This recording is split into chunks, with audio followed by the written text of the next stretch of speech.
Welcome, everybody. My name is Jackie from Felton Branch. Hi, and I'm Brenda from the new Capitola branch.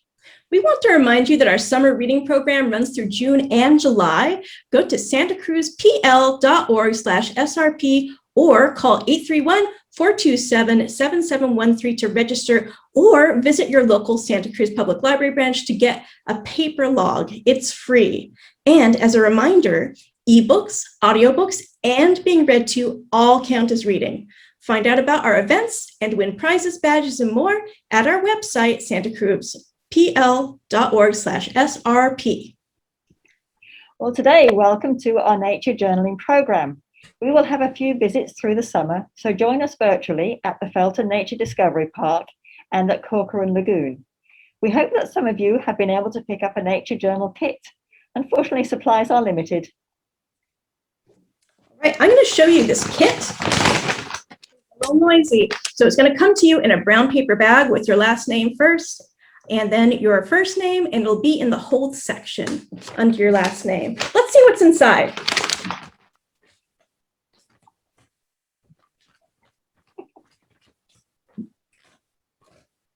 Okay, so first we have our sketch pad. We have a bundle of colored pencils. We have a glue stick. And if we dig in here, we will find some collage paper to decorate the cover of your journal. And there is contact paper to seal your collage once you're done. And let's see, we have a little pocket for the inside. You can put your library card in there. And we have pictorial instructions on how to do this. Let me show you what I made. This is my journal. It's all sealed with contact paper. Great. Well, we also have backpacks with the State Parks Pass, which you can borrow from the library. So visit a park for free. You have to sign up and request these. They're going off the shelves really quickly. Today, we have a special introductory program with Melinda Nakagawa of Spark in Nature to learn about nature journaling. Melinda, can you tell us a little bit about yourself and what you do? Hello, thank you so much, Jackie and Brenda, for welcoming me to come and teach you about nature journaling. So I'm a local naturalist and nature journaling educator here, and I help people get out into nature and explore what's out there and recording those things in a nature journal. So I'm going to start with a few slides, and then we're going to do some live nature journaling together inside for practice. So if you don't already have some supplies with you, I would pause the video, get your nature journaling kit, your journal, something to write with, and then something of nature. So it could be a leaf, a piece of fruit, a vegetable, or a plant, a shell, something around, and come back and join us. And then we will start diving in.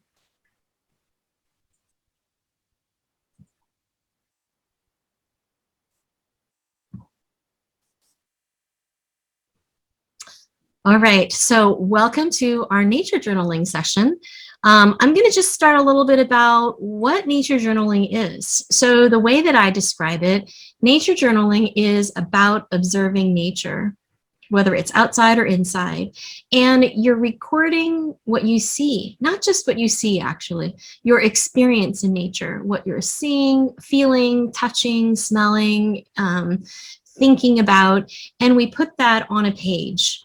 So we're taking this three-dimensional experience, right? And then figuring out, how do you put it on a page? Well, we're going to go through some ways that you can do that to get you started. We're going to be using a combination of words, of numbers, and some sketches and drawings. So if you don't write very well or draw very well, it's totally okay. This is open for anybody. And we're going to start simple, and anyone can learn how to do this. It's actually fun to do with the whole family. So when we nature journal, it gives us an opportunity to get to know nature a little bit more deeply, right? So many of us are moving around really fast that we don't get a chance to see what's in our backyard or in our front yard even, or maybe what's in our house. So nature journaling gets us to stop for a moment or slow down and really get to know something. So we're experiencing something in nature, we're recording it, and when we put it in the journal, we're deepening our understanding and knowledge about it. And when it's in the journal, it will help us remember those experiences better. So if you go on a summer vacation or a trip to another place or go visit one of the state parks, we have so many, and you take your nature journal, you can do a little bit of nature journaling during part of your trip, and then that becomes like a scrapbook. I think of my nature journal as a sensory scrapbook. So it brings me back to that moment. It jogs my memory. So it doesn't have perfect pictures of everything I see. It just has enough to bring me back to that moment so I can remember the amazing things that I saw and experienced. And for some of us that have really busy lives with work and other activities and responsibilities and maybe technology all over the place, it can be a counterbalance to bring us some peace and calm. And when we nature journal, we're developing our awareness of the things around us. We're learning how to actually see rather than just look around us. And so here's some examples of different nature journal pages to give you a sense of they're not all paintings, right, of perfect pictures of things in nature. It's a combination, a little bit of everything. And sometimes maybe there's more words than other times. But we develop our drawing skills through nature journaling. So we don't already have to know how to draw. Drawing's a skill that we're going to develop through this process. It also grows our curiosity, and that gets us excited about nature, and we get to learn, what's around us. And then it makes me feel more connected to the world around me, and I develop a relationship with plants and animals and the nature that's nearby.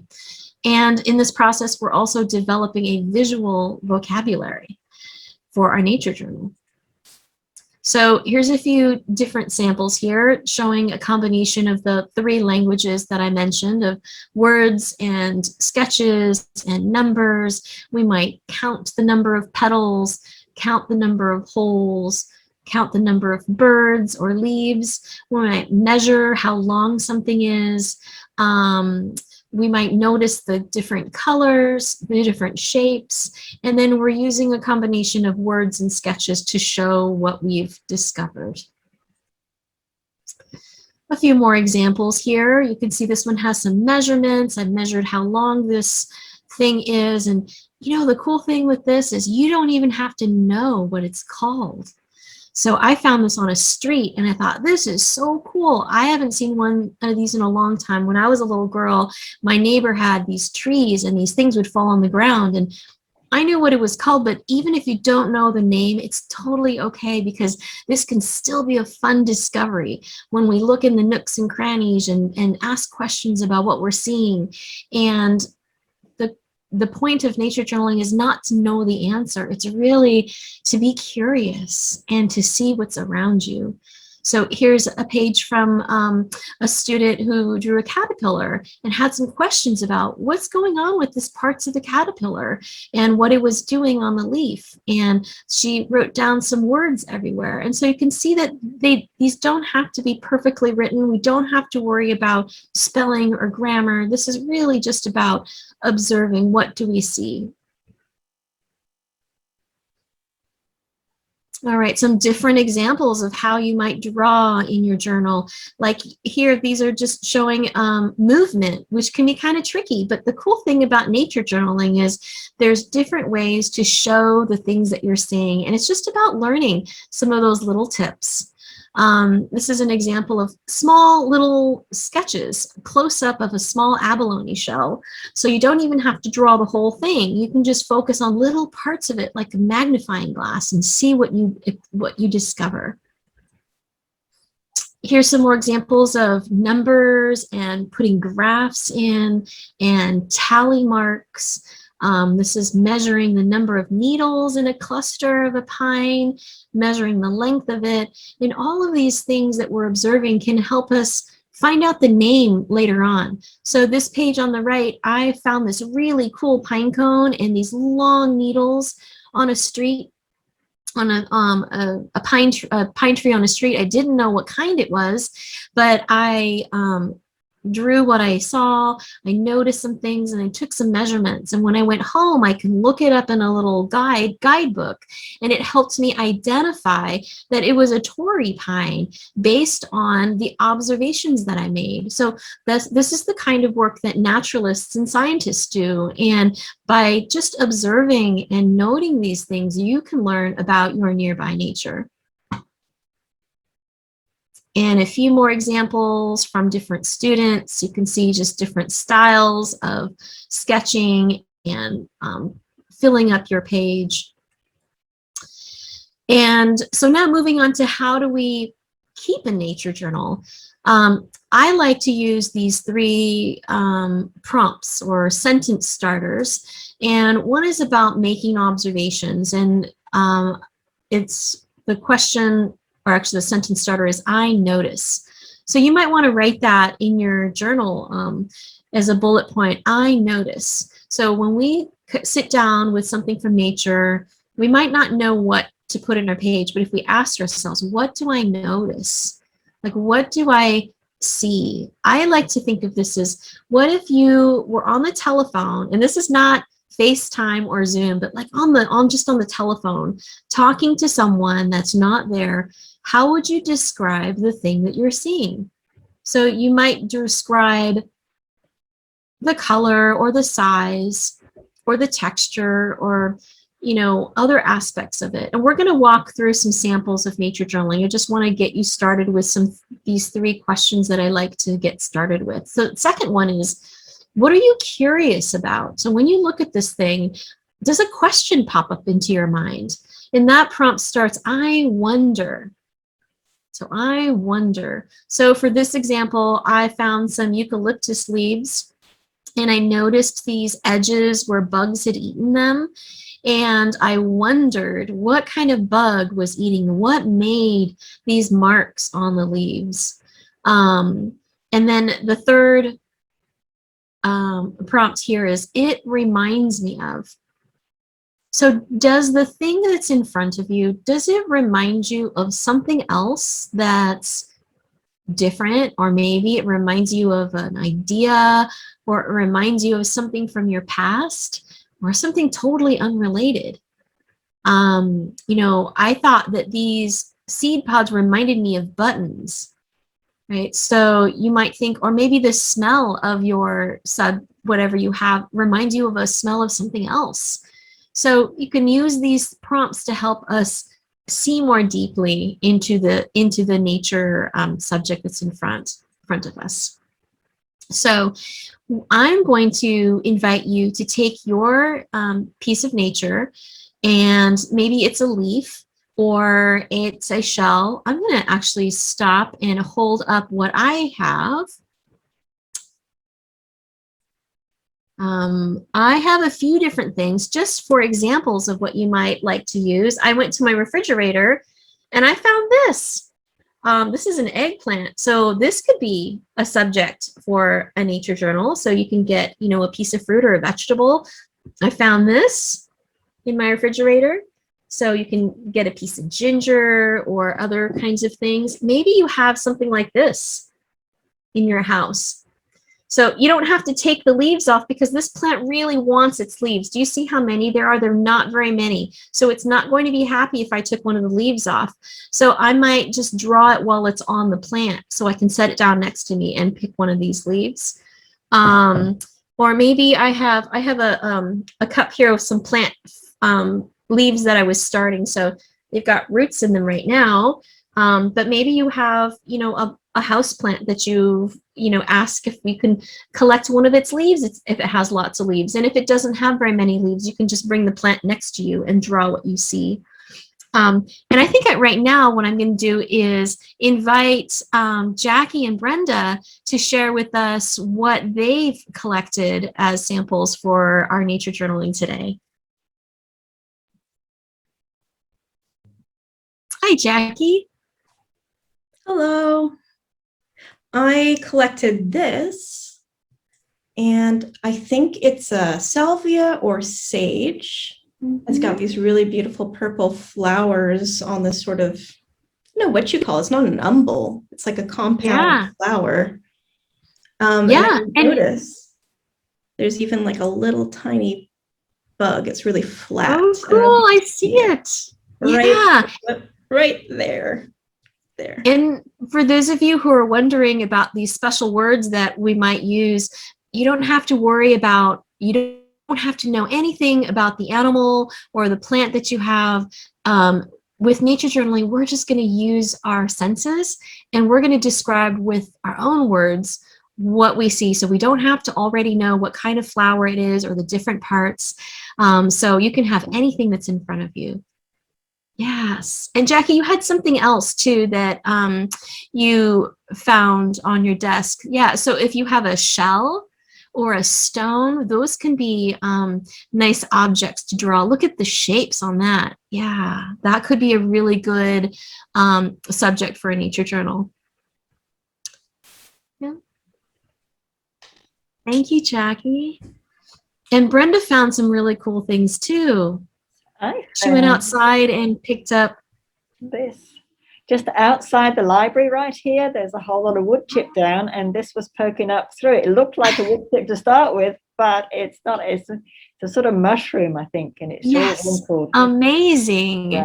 Yeah. That is so cool. I wish I could be there and nature journal that with you. And then we have a number of trees outside, and I liked this one. It had a lot of leaves, so I felt okay with taking its leaves off it.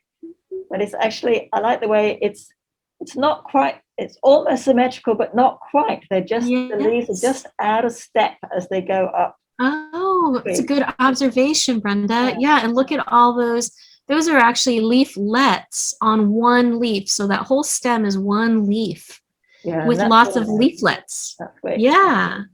So nice. Really, really pretty lime green color. Yeah. And then I had one more little flower, which I took the plant that had the most flower buds on it, and there's just a few there you can see. And it's got really different leaves. Very look soft at and that. feathery. Just little, tiny little feathers. Oh, so we've got a nice variety here. So we're going to walk through how to nature journal. Let me share my screen again. All right, so we'll walk through this. Notice, wonder, what does it remind me of? Oh, and the fourth one I like to add is, what does it make me feel when you're looking at this? Do you have any ideas or feelings that come up when you see this? So for example, I might look at this leaf and I notice the colors. Do you see the different colors? It's not a green leaf and it's not a brown leaf, but it has this gold and brown and green. I notice a little bug hole, this little brown tip. There's a little bud or something at the base of the stem. I also noticed that it's almost symmetrical, meaning it's the same on the left and the right, but it's a little bit different down here. It has these big fingery parts of the leaves. They're called lobes, but it's not a smooth shaped leaf. And I wonder why it's brown on the left side first, or will it turn all brown? I don't know. Is it only going to be on one side? I noticed these veins are light colored. I wonder who made that little hole there. And I also noticed this crease in here. I wonder if it just got folded or what happened to that leaf. This reminds me of fall. When I look at this leaf with the different colors of brown, it just reminds me of cool weather and the smell of dried leaves outside. And what does it remind me of? Well, I guess what does it make me feel? It makes me feel, it makes me feel kind of happy to see all these different colors, because I love the change in the weather in the autumn when the leaves are turning all different colors. And so that makes me feel kind of happy. So those are some things that I might write in my journal if I was doing this leaf. So actually, before we jump in, I want to do a couple more slides. So basic supplies for your nature journal. For those of you who weren't able to get the supplies, you can use any kind of notebook. There's no fancy materials that are required to do nature journaling. You can use a spiral lined notebook if you want to, if that's all you have. Or you can find a sketchbook that has plain paper. The one I think that librarian Jackie held up is a mixed media book, which is the same one I like to use. And it just means the paper is thicker than drawing paper, because I like to use watercolor, but any kind of paper is okay. And because this is not an art class. In art classes, they might have very specific things that you want to get, but with nature journaling, you can use anything. You can even use just binder paper, but I would really recommend that you keep them all together, because it's fun to turn the pages and to see how you've improved the way that you're sketching. And then you're going to need, so something to write on and something to write with. And with that, it can just be a plain pencil. A wooden number 2 pencil is just fine. I like to use a pen, but you can use a pencil. And if you don't have colors, it's totally okay. You can just do black and white until you have some colors. You can use, and if you do want to do colors, you can have colored pencils or crayons or markers or watercolors, whatever you have at home and whatever medium you like to use. So it's very flexible. And then the other thing I would say is a bag to put them all together. So it could just be like a zip top bag where you keep your journal and your pencils and everything together, so that when you go out, and you can put it in your backpack, so that when you go out to do some nature journaling, it's all together, so you don't have to go around and look for things. And I always try to keep things simple, so don't worry about any fancy anything. Actually, a ruler is really handy if you have one, so that you can measure things, and you can just slide one of those right into your bag. Okay, so we're going to start up with some warm-ups, and this is how we train our eye and our brain and our hand to work together. So there might be some of you that maybe haven't drawn very much, and even if you have drawn, this is really great practice. So it's training our eye to look at something in nature, and that message goes to the brain, it goes to our hand, and we draw what we see. So we don't already have to know how to draw a shell or a fancy mushroom or an eggplant, because we're going to draw what's in front of us. That's what's so cool about nature journaling. And we're going to start with one activity called a blind contour drawing. And you'll see that these pictures here, they look like really weird scribbles. Well, these are blind contour drawings. So it's not about making a pretty picture. It's about training your eye, brain, and hand to work together. So I'm just going to point that out. The goal is not the picture. The goal is to practice drawing what we see. So I'm going to show a picture here. And here's a flower, and I'm going to show my journal page right next to it. So you should be able to see the flower and my journal. And a blind contour is, you're going to take your eye, I'm just going to walk through a couple steps. If you see my arrow, I'm going to take my eye, I'm going to go around this flower, And while my eye is following, like I can pretend like I'm a little ant and I'm walking all around this flower, all around each of the petals. And while my eye is doing this, my hand is going to be drawing on the page. But here's two tricks though. We're not going to look at the paper. We're only going to look, your eye is going to stay glued on this picture of the flower. And so I'm not going to look at my drawing. I'm only going to look at the flower on the screen for now. And then my pen is going to be glued to the paper. So we're going to pretend like there's a magnet and that pen cannot lift up off the page. So we're going to do this as one continuous line. And again, don't worry about what your picture looks like. I'm showing you what mine looks like just so that if you're feeling worried, you'll just know that, it's okay. And if you've never done this before, it's totally okay. Let's dive in. So we're not going to look at our picture. We're going to look at the photo of this flower, and our eye is going to go around the flower. So I'm going to go around this petal, and my eye is drawing what my eye is looking at. Wait, my hand is drawing what my eye is looking at without looking at picture. And you can take your time around all, and then I need to backtrack because I'm not going to lift up my pen. And it's going around like a little ant, getting to know all the parts of this flower. And when we do this, we notice things that maybe we didn't see before. And again, I'm going to say, not worry. We're not looking at the picture on our paper. Focusing on flower being the ant, walking all over this flower and noticing all the nooks and crannies.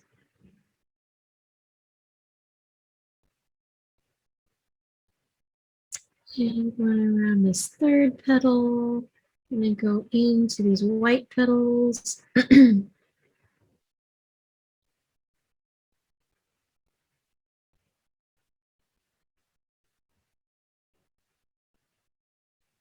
And this is something you can do anytime. It doesn't have to be a photograph. You could do this with your nature object that you have in front of you, like with a leaf or with a banana even, or a flower from your garden.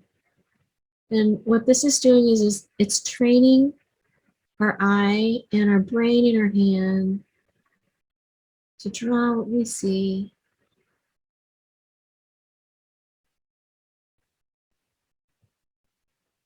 Okay, I think I got all the petals. There we go. All right, and you can look at your photo or your drawing and you should chuckle because it's okay. It doesn't have to look like the flower. I actually think it's really cool to get these wonky little drawings. It's really good practice for our brain. So this is called a blind contour. Oh, so let's see. I'm gonna spotlight librarian Jackie so that she can show us. Let's see if we can see Jackie too. Yeah. All right. There's my wonky flower. Yes. All right. So we can all make wonky flowers. And I forgot to mention, every time I nature journal, I make sure that I put the date and what I'm doing. So today we're doing nature journaling with the library. So I put that down, and you can say nature journaling with Melinda. And I'm going to write down that this is a blind contour drawing, because I might forget the name of it later. So blind contour drawing. And then next to it, we're going to do another practice. This is called a modified contour drawing. So this is a little bit different. We're going to do the same thing, except this time we could look back at the paper. Again, we're keeping the pen or pencil on the page, glued like in one continuous line.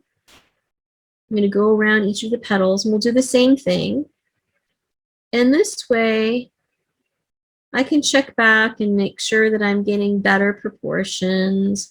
But again, with the continuous line, it makes me feel like I have permission to not make it perfect. Right? I'm really paying attention to each little corner of the petal.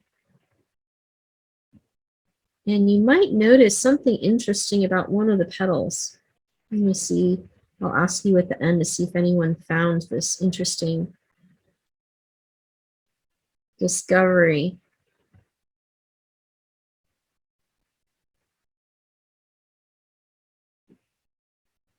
And again, don't worry about, if it's not looking like the picture, because that's really not the goal here.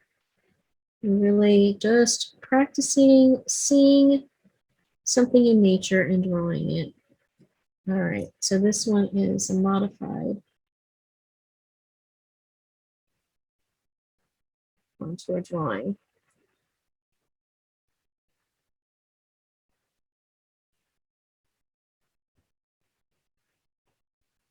And you might ask, why are we doing this? Well, if you, these practices are common in drawing classes and in art class. You might have heard these before.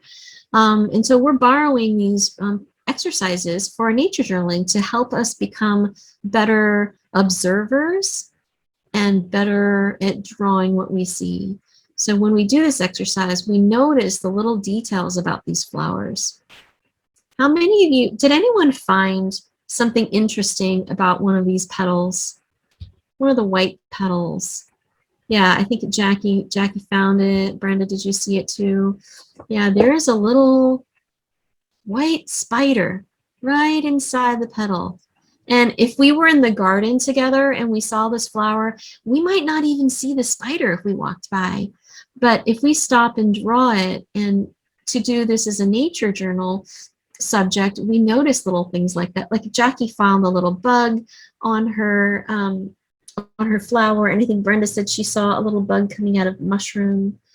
So that's the blind contour and modified contour. So these are two practices that I'm sharing with you that you can use anytime with any subject to help you be a better nature journaler.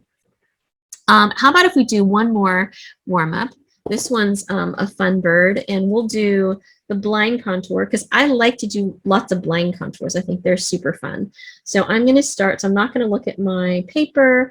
I'm going to start on the beak, and I'm going to follow this bird with my eye like I'm a little ant.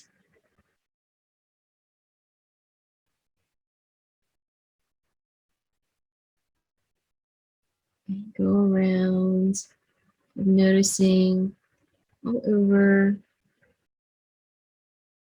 And you can put as much or as little detail as you want. You can spend more time on this. I'm going to go kind of like a medium speed for me. I'm going to get around this wing. But when we do this, we're going to notice things that we didn't see if I just showed the picture really quickly.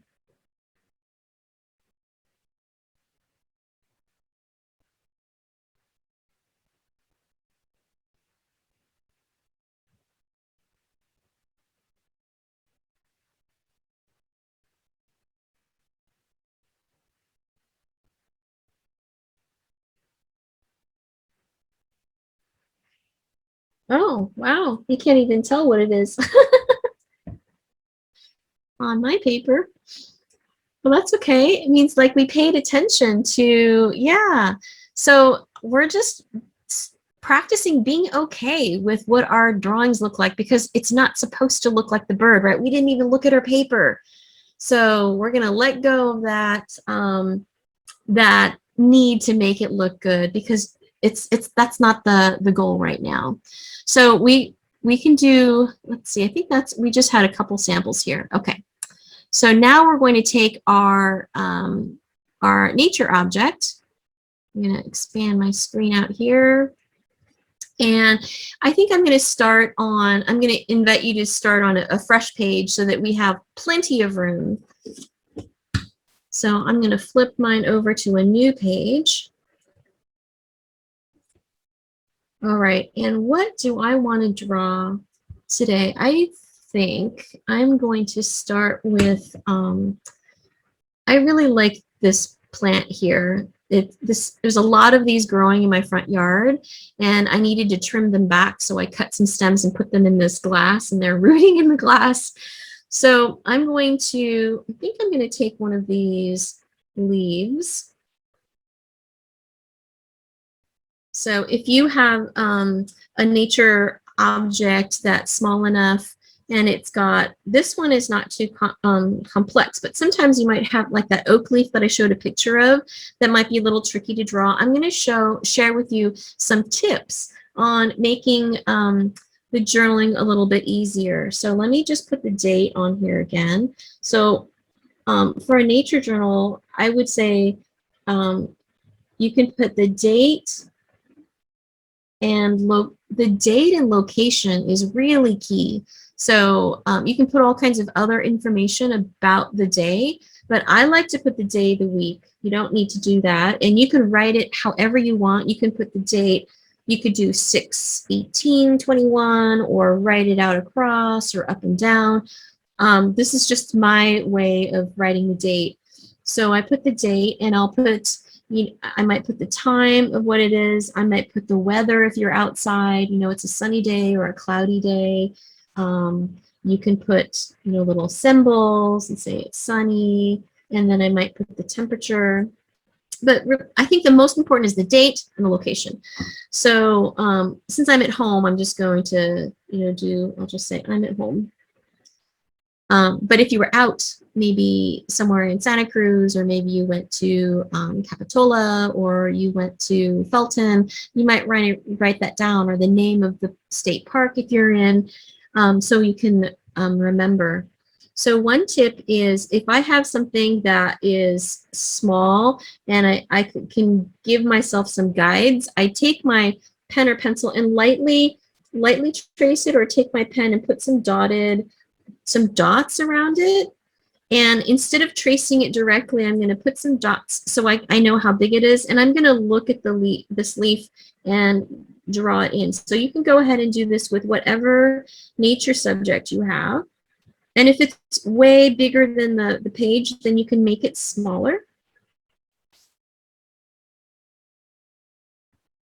Or if it's way bigger, you can draw a small version. So I might draw, I'm going to show you, this is part of a bigger branch like this. So I might draw,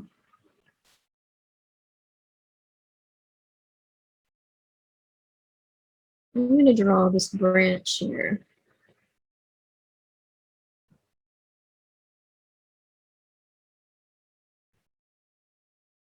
So this is the whole stem. I might make a note. This is the whole stem of what I'm looking at. And I'm zooming in on one of the leaves. So here's some cool tips. You can magnify something by making an arrow to the thing you're making bigger. So I'm going to draw my leaf, and then I'm going to notice. Maybe you can say out loud what you're noticing about your leaf. I'm noticing that it has a purple vein that goes down the center and some side veins. So I'm just going to draw some of these main ones in. I'm not going to worry about drawing them all. Oh, I notice a bug hole. I love leaves with bug holes because they have character. So I'm going to draw those bug holes in there. What else do I notice? I notice that the surface looks quilted. Okay, here's a tip. I'm going to just pick this one section. So let's say that, like Brenda, you have something that has lots and lots of really complicated texture on it. You can make a little box around one section of it. So this is the leaf. See how there's lots of texture? I don't have to draw all of those little lines in this leaf because that would just take too much time. And this is really about observation and asking more questions. So I want to get to some other things. So I'm going to draw a little box and I'm going to show just the detail in this little box. So I see some other veins here and these little connecting lines that are in between. So these are little veins, and this is the hole. And this is a little detail box.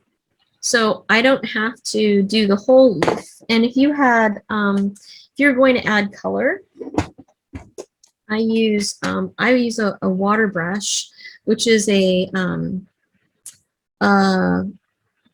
brush with bristles that has a reservoir with water in it, and I use watercolor. So you can use colored pencils, but I'm just going to quickly add some color on here just so you can see that I'm only going to add color right here because maybe I just want to, this way I save time.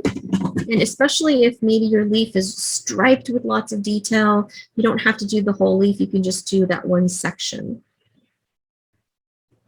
All right, and Jackie or Brenda, if you have any questions, feel free to unmute and ask them, and because others might have the same question too as we're walking through this.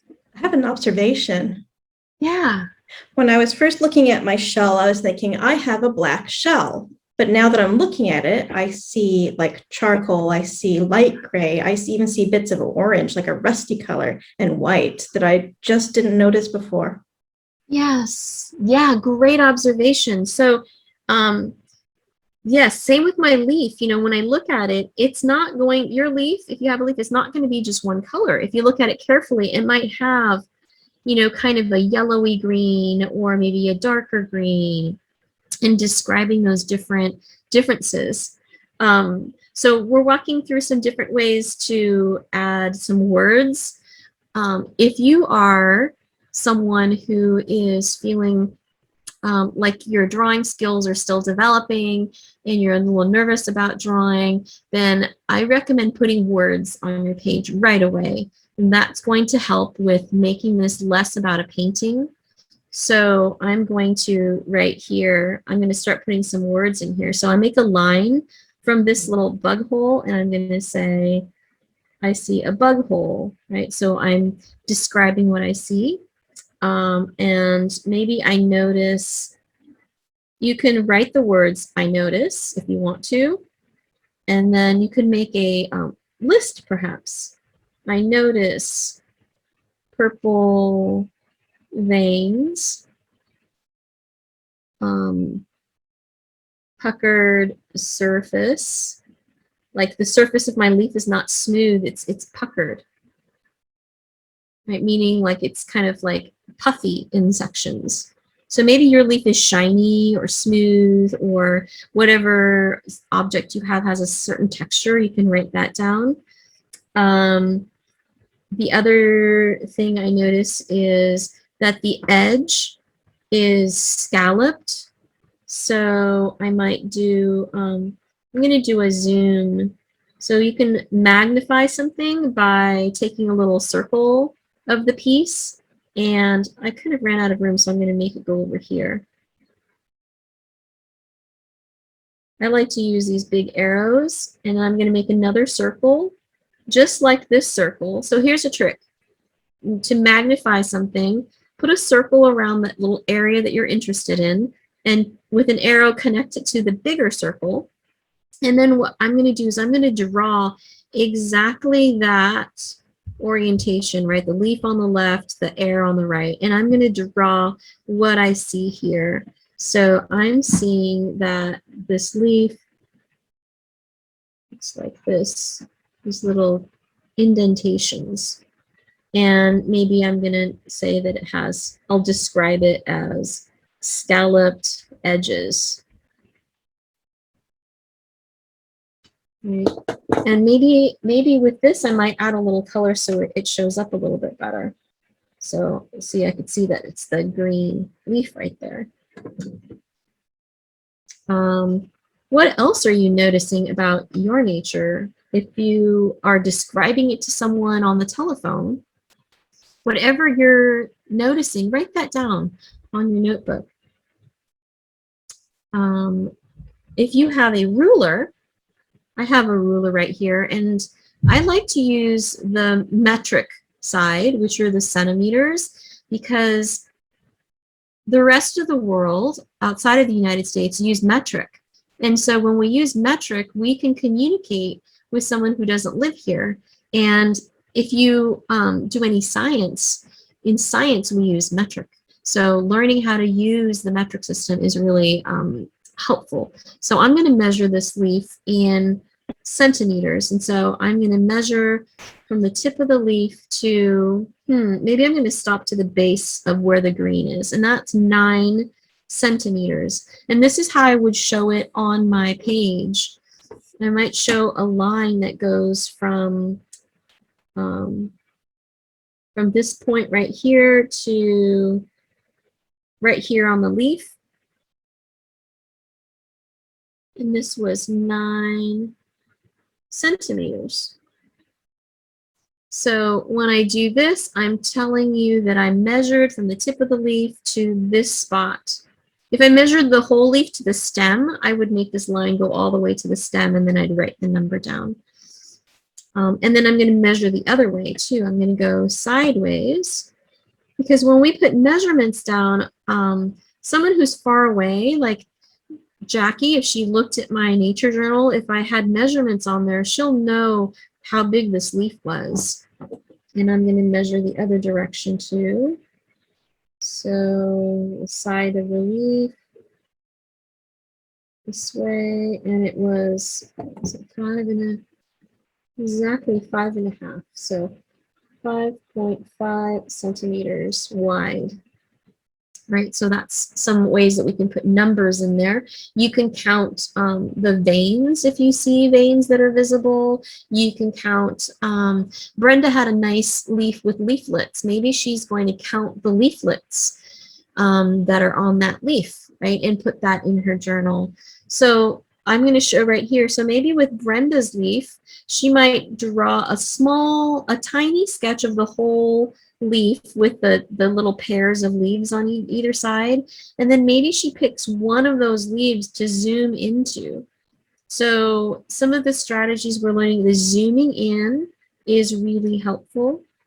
The little detail box, so that or you can color the whole thing, but the little detail box, you can focus on detail in a little spot. You can count and measure. I notice, and then I think, okay, what do I wonder? What do I wonder about? Oh, before that, I want to do a little bit more noticing. I'm going to turn my leaf over. See the color of my leaf here? It's kind of a yellowy green. I'm going to flip it over and take a look at my leaf on the back side. Yeah, it's purple. Isn't that cool? So I could draw another leaf. Maybe I could just do the back of the leaf, or if I wanted to, maybe I might just do a color swatch. But now that I'm already drawing it, I'm just going to put it in here. Okay, so I'm going to say the back of the leaf, and this is the front of the leaf. So maybe labeling it so that we know what side of the leaf you're looking at if you have 2 sides. So maybe 2 sides of the shell, the top and the bottom. And I'm going to describe the back is purple color, like fades to green at the edge, fades to green near the tip. At the tip of the leaf, the veins are raised. That means they're bumpy, they're sticking up, raised veins, and they're prickly vein. I see some prickles all along the stem. Maybe if you have your subject, you can smell it, like the flower or the leaf. And hold it up to your nose and smell. What does it smell like? And if it doesn't have a smell, sometimes rubbing, if you have a leaf and rubbing it between your fingers, will break open some of the oils that are in the plant, and you can smell it better. Oh, I love the way this smells. So I can describe the smell. I think I'm going to describe the smell like maybe your whatever you're smelling smells like the earth, right? Maybe that mushroom is very earthy, or maybe the leaf smells minty or sour smelling or stinky, right? Maybe it smells like toothpaste, or it smells like something else that you know. So I'm going to describe the smell. Smells like this might not make sense to anybody else, but to me, it reminds me of another plant called shiso that we use in Japanese cooking. And it reminds me of that. And it makes me wonder, I wonder if this is edible. So I wonder, so here's, I wonder, is this edible? Question mark. Oh, some fun marks that you can put in here. Here, I'm going to share this with you. With your eye notice, it's kind of fun. You can put googly eyes right here so that when you're looking quickly, you're like, oh yeah, this is what I'm noticing. And if it's really interesting and it's like, whoa, this is so cool, you can add a big exclamation mark next to it, like a big open exclamation mark. I wonder, you can put big bubble question marks, or I like to also do big bubble letter Qs, or I wonder. So I wonder if this is edible. What else do you wonder? I wonder, why is it purple on the back? What else do I wonder? Who is making the holes? Who made the bug holes?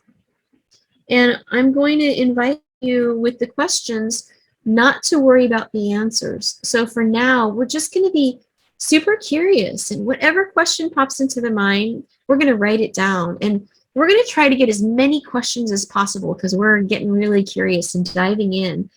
And I find that the more questions we stop to ask, the more interesting things start to arise, right? Sometimes the first question is maybe not that interesting, but if we do this and we have 3 or 4 or 5 questions, it starts to get really curious, and that makes us want to learn more.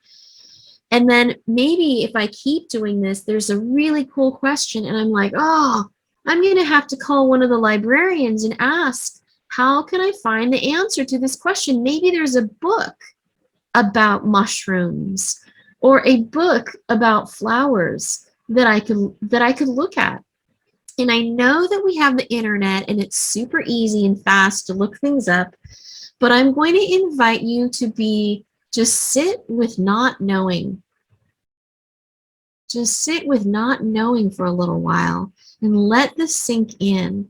Because this is how you're going to remember this better, right? You're going to become an expert at this thing that's in front of you because you're taking time to really notice, right? So even if I don't answer any of these questions, it's totally okay, because what's really important with nature journaling is that I've stopped to look at this wonderful leaf and smell and feel the bumpiness and notice what's going on and wonder, why does this plant even have this smell?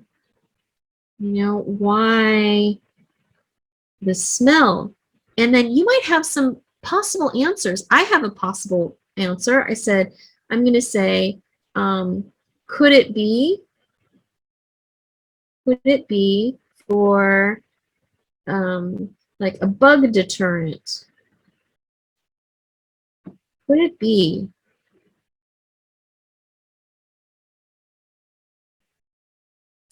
Let's see, what else do I notice? So we've done a few techniques. So using the magnifying glass, right? We can even put a stem on here and make it look like a magnifying glass like this to make it kind of fun, right? If you wanted to. So this is the magnifying glass. Oh, the color of the back of the leaf. Okay, well, there's a couple things I want to show you. It's really cool. Okay, so let's do the back of the leaf. I think this is pretty close in color. So I'm gonna do a little color swatch here. That's the color of the back of the leaf.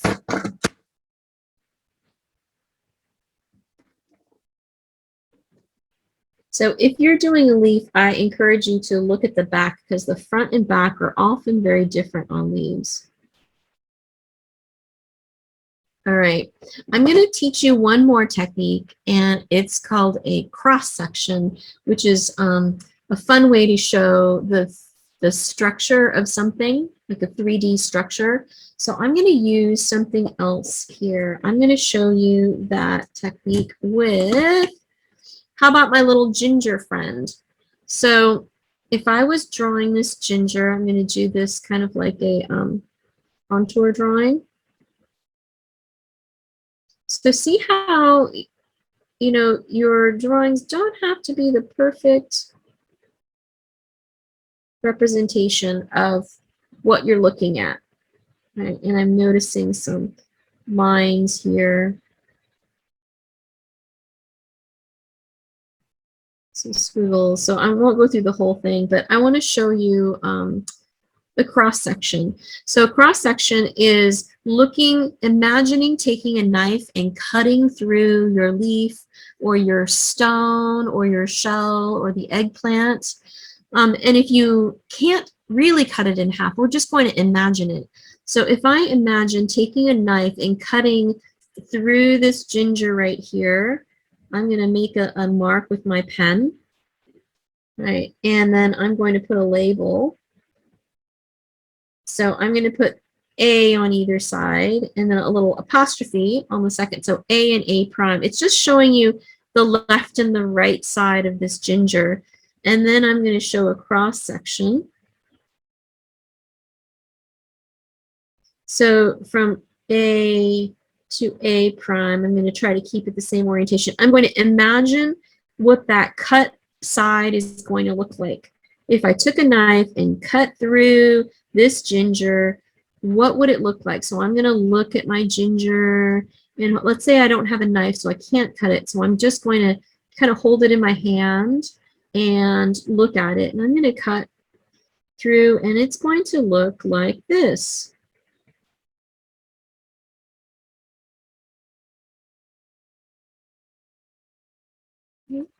So this is telling me that this ginger is not flat like a piece of paper. It's pretty solid and it's almost round. It's kind of oval all the way around. So you can use this cross section on anything. I could do the cross section on like Jackie's shell. I'm going to pretend like I've got a shell over here and it looks something like this. Right, Jackie had a shell that looked kind of like this. I don't remember exactly. I might show a cross section because from my drawing, I can't tell if it's a flat shell or a rounded shell. So I'm going to do a cross section and I'm going to show from the left and the right sides what that shell might look like if I took a knife and cut it in half. It's going to look like kind of rounded like this. And then these scallops are bumpy on top, but then it's smooth on the inside. Right, Jackie? Isn't it something like this? I think so. Yeah, so I'm going to say on the inside it's smooth, and then it's bumpy on the outside. Ooh. So you don't have to know how to paint and show depth and 3-dimension and shading in order to nature journal. We're using these tricks to show the 3-dimensional shape of something. So hopefully this makes sense. If you have something, imagine taking a knife and cutting through and looking at the cut edge. So I'm picking up the shell and holding it up, and I'm going to draw the cut edge of what I see. And when I do that, then whoever is looking at my journal can tell, oh, this is not a flat shell, it's a curved shell, right? This is not a flat object, it's thick, it's like three-dimensional. I can do the same thing with my leaf. How about if I do a cross section through here? A and A prime. And, you know, I'm going to give you permission to be messy on your page. This does not have to look perfect. So A and A prime, this leaf, if I were to cut it in half and look at the cut side, it's going to look kind of like this. Right? It's got the center vein that's sticking out. And actually, it is very different up here and down here. So I'm going to use a different letter. I'm going to go B. So A was up here, B is down over here, and we're going to do another cross section, B and B prime. And this cross section is going to look like this. And this part is much more pronounced, right? This middle vein is sticking out way more.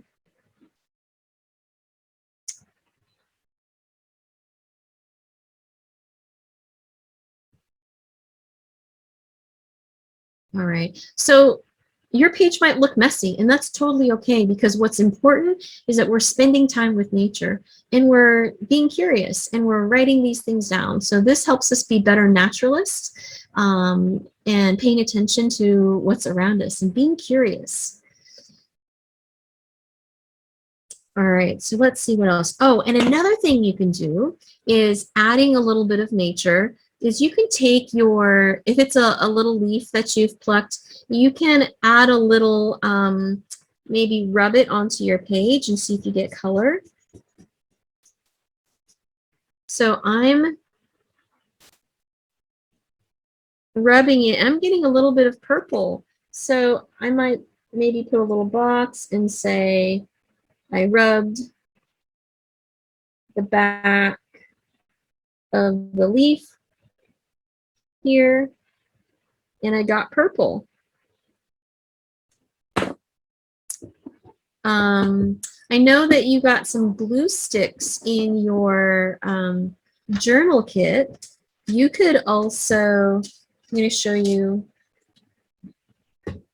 move some things around so I can show you my journal.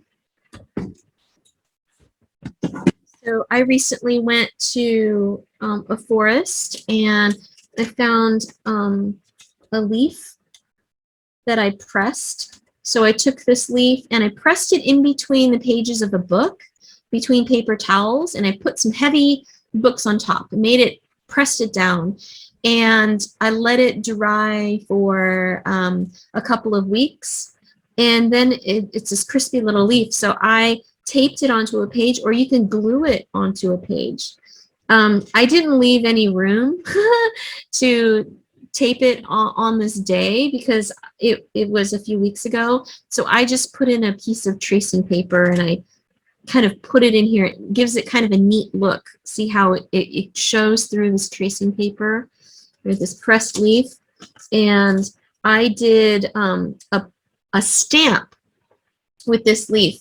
So you can take, if you have a leaf or a shell, you can paint it with your watercolors and you can press it onto your paper and get an impression.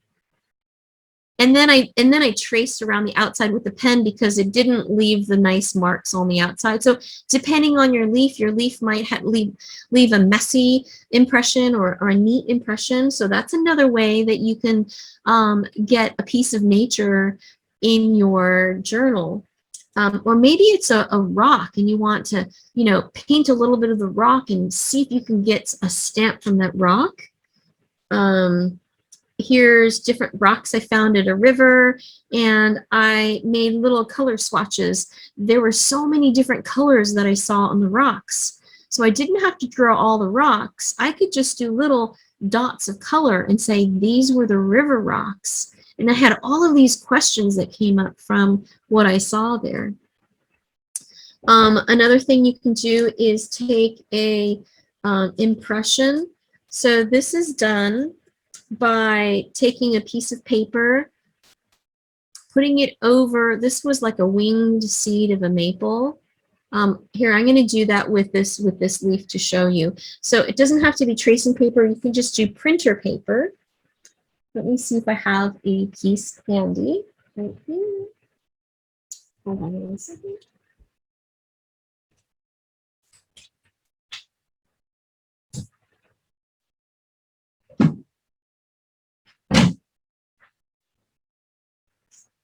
All right, so we can use just regular printer paper. And the way that we get these impressions is, the best impression is putting the leaf with the back side facing up, and then putting your paper over it, and then taking a crayon works really well, or I don't have a crayon handy right now, but I have some colored pencils. So I'm going to grab colored pencil. It can be any color. And then I'm going to hold the paper down flat so the leaf doesn't move. And this might just take some practice. And then take the side of my pencil and I'm going to rub it over the leaf.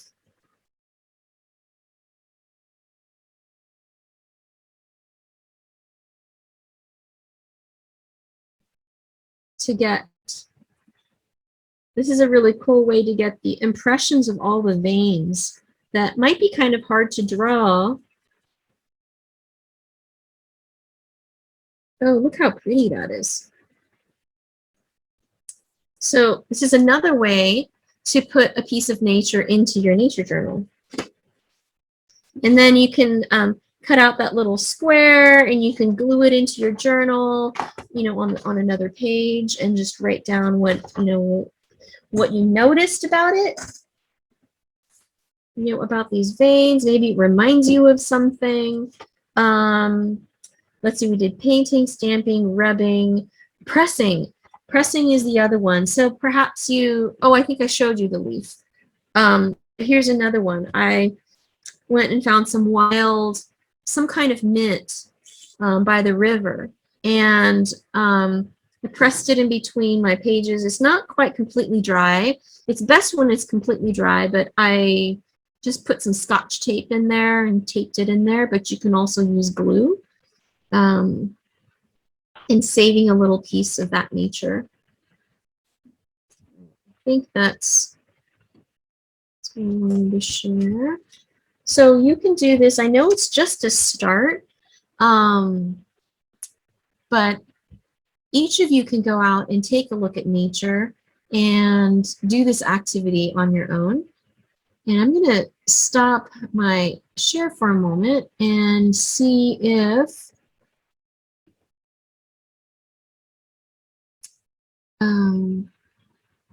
let's see.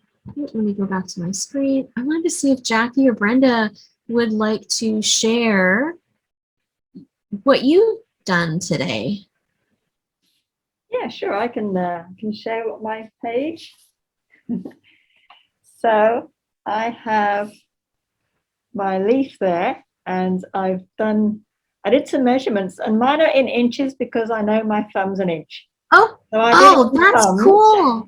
Okay, great. Estimating is perfect. Yeah. So I've got the branch there, and it went red at the beginning there, and sort of just got the tone of the colors. Okay. So I had some questions as to why it changed color going down. I don't know why that is. Yeah.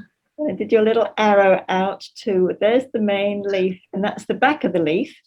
Mm-hmm. And then I tried your cross section there to do a bit of a cross section. It's a very thin leaf, so it's not got much distinction there. Yeah.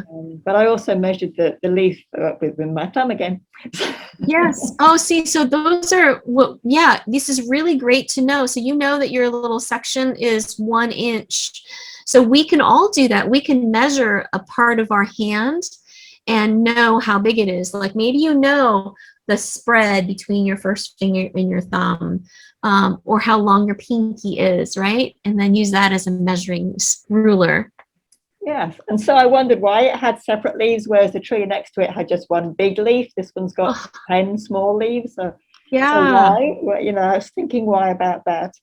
And then there's no bug marks on it at all. And yes, it looks like a really edible plant. So you were talking about your bug house. I thought, well, why isn't anything eating this? Yes. It looks like it should be really tasty.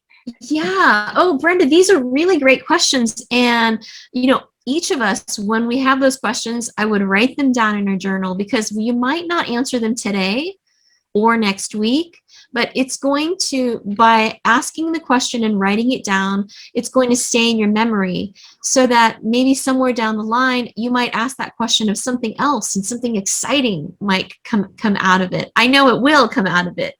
So yeah, just staying in that curiosity, being okay with not having the answers, because I know that we live in a time where, we don't really want to raise our hands and feel like we're, might not have the right answer. This is not about that. This is really about cultivating curiosity.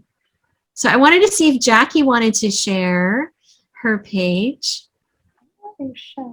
Hello. So I got hung up on the shell. I never got to my salvia or sage plant, but I wanted to show you, I got very interested in the colors and I tried magnifying right there. I don't know if you can see all the colors. There's orange, brown, a little bit of blue. And then I flipped it over. I didn't do such a great job illustrating it, but the idea is there. What I noticed was that the top was matte, the inside is shiny. Ooh. And there's a sort of a whitish gray area here, and then it gets dark again. I also noticed that when we were looking at the edge, it reminded me a little bit of pasta, like the edge of ravioli or like lasagna. Yes. It also reminded me of a castle wall, like the crenellated castle wall. And then I started thinking, well, maybe that's for defense. Is it? I don't know. It's a little sharp. What does this creature do? And the light part, I was wondering, is that where the mollusk is attached? Is that why it's a different color? So I have a lot of questions. They're unanswered right now, but they're wonderful to think about. Great questions. Yeah, I would have them all on your page and like put them down. Because what happens is we forget things that we, actually when we write them down, we're better able to commit them to memory because there's so many things going on in our world that we are trying to remember, right? I know that I always forget my shopping list if I don't write it down. So just the act of writing it down can help me remember even if I forget the list at home, which I often do. Like I write out my list and I leave without it. So by writing these things down, you're improving your memory about the experience. And I just want to, before we end, I wanted to share a couple more slides here. Okay, are you? I will just interrupt and say I'm about to go out of power. So if I disappear. Great. So I just want to encourage you all to take your journal, to explore what's around you. You don't have to finish your page. They don't have to be perfect drawings. They could be scribbles and mix words in there. You could go, here's some ideas, is just some contour drawings. This was from a calendar page. I practiced drawing these birds, so you can do the same thing. You could go out for a walk and smell what's around your neighborhood. And I did little sketches of the things that had smells. So again, the goal is not about making a pretty picture, although your page might end up looking really beautiful the more that you practice, but it's really about exploring nature. So get out, look at your common nature, what's around you, use your senses, and take your friends out, take your family, do this together with others, and then share what you've discovered. And then we start to learn about nature, not only through our eyes, but through each other's eyes. And that can be just a really fun experience. And, keep journaling. And if you want, to journal with others, I offer free Sunday nature journaling, and you can join me anytime online. And you can find me on sparkingnature.com.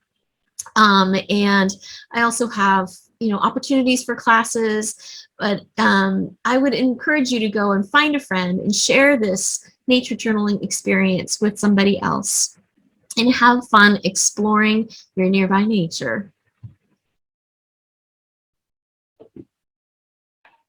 Thank you so All right. much for this program, Jackie. Melinda, it's been really a lovely time to spend with you. Thank you. Melinda, Thank you it was for the amazing. invitation. Thank you so much. Yes, and I hope to see you again, and maybe we'll get to see your journal pages as you start to explore nature.